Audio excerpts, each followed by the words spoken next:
Namaskar, Jai Shri Krishna. Materializing text 57 and text 58 of chapter 18.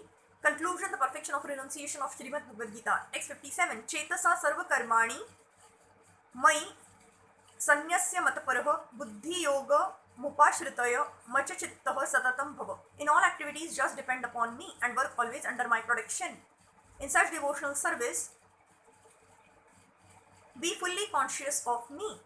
When one acts in Krishna's consciousness, he does not act as the master of the world. Just like a servant, one should act fully under the direction of the Supreme Lord. A servant has no individual independence. He acts only on the order of the master.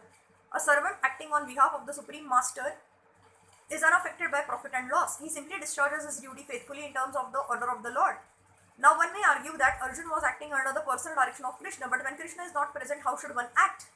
If one acts according to the direction of Krishna in this book, as well as under the guidance of the representative of Krishna, then the result will be the same. The Sanskrit word mataparaha is very important in this verse. It indicates that one has no goal in life, save and except acting in Krishna's consciousness just to satisfy Krishna. And while working in that way, one should think of Krishna only. I have been appointed to discharge this particular duty by Krishna.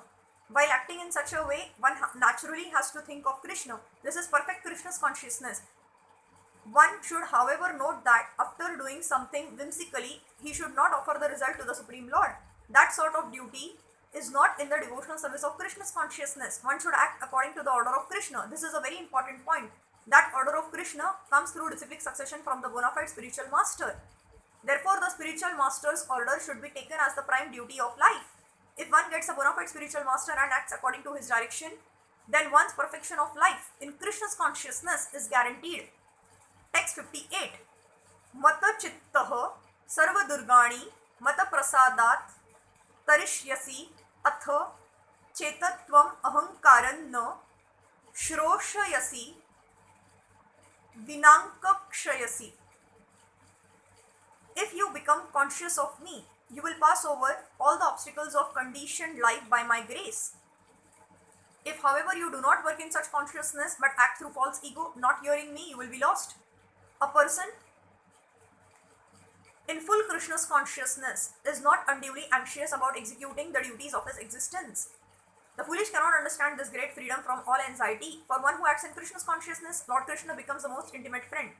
He always looks after his friend's comfort, and he gives himself to his friend who is so devotedly engaged, working 24 hours a day to please the Lord.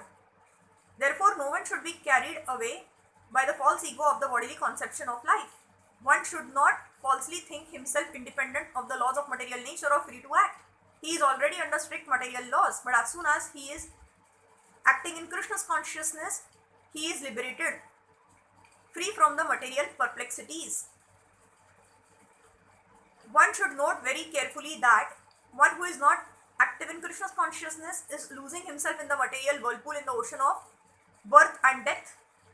No conditioned soul actually knows what is to be done and what is not to be done.